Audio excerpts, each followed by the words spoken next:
here's a simple activity you can use to get kids really listening to the sounds and words. Now there's two different ways we can do this one. I'm gonna go over the kind of the easier way first. So each student can have a board and you're going to choose a word from here and you're gonna say that word. So hit, and then you would use the word in a sentence to connect to meaning, and then have the students repeat the word hit. Then they're gonna look on their board for the word hit. And so there's words that are similar to each other. They all start with the letter H for a reason, because I want them reading through the whole word. So then when they find the word hit, they're going to cross that word out. Now you can scaffold a little bit more if needed. So let me do another example. I might say the word hop. I'm going to use it in a sentence, and then I'm going to prompt students by saying, what are the sounds in the word hop? Hop.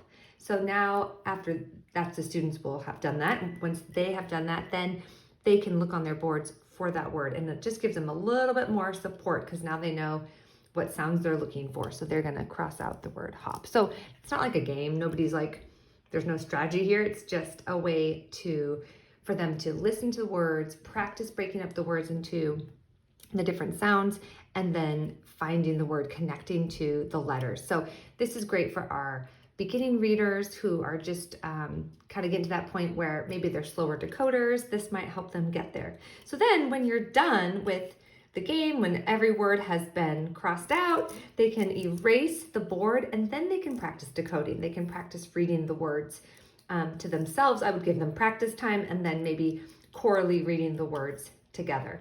Then you can even add in another game like you can say, well, it doesn't really work for this one, but it works with most of the other cards.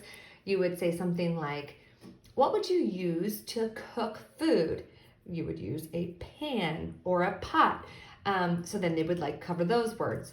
Or what's something that you find inside an avocado or a cherry and its pit? And then you could connect to multiple meanings. You could say, I can also dig a pit. So there's some fun follow-up activities that you can do. And what it's doing is it's giving the students several opportunities to read the word and then reread the word and encode also. So they're doing both of those things, and that's going to help with word recognition. Another way to use these boards is with some phoneme manipulation activities, and that can be a challenge, but it adds a little something different. So you would start the same way with, you basically find the word hop on your board. So they're having to figure out, they find hop, and we're going to underline it this time. So they found hop. So now instead of just saying a word, you're going to say, let's take the word hop, op. Let's change ah to I. Which of these says ah? So it's this middle one, op. We're going to switch that out for I. What's the new word? Hip. Okay, now that we said the word, we're going to connect to meaning, and let's find it on our boards. Hip. So, and we can see we changed that middle sound and we see the letter that represents it is different. So now let's say hip again, and let's change the p to t. What's the new word? So it, take away p, put in t, hit. Now, this version, I would probably not have them each have their own board. I would display this board, and we would kind of do this as like a group activity. So much more guided and scaffolded. And I would be doing this part, but having them say it with me and helping me figure out the answer. And then you could even use letter tiles to kind of break it down. And you might not even need to because it's right here, but that example with, so hit, and then if I change t to we can kind of talk about, okay, I'm changing t, which letter spells t?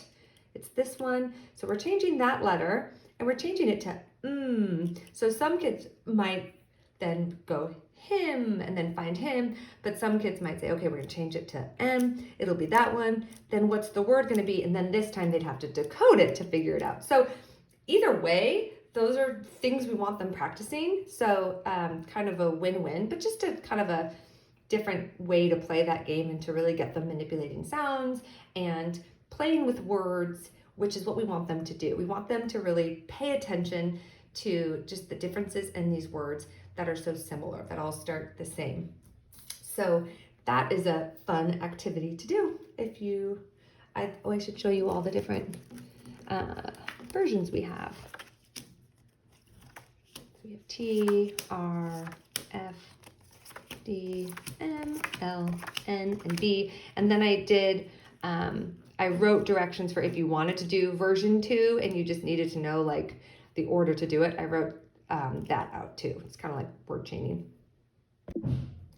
Another variation is to give students a big blank board, and you can make this a spelling activity and then switch it to the regular game. So, and then it actually becomes a game because students can put the words in any place. So use one of the cards as like your guide, but don't show this to students. So you would say tub, and they would sound that out, and they would choose anywhere here to write the word tub.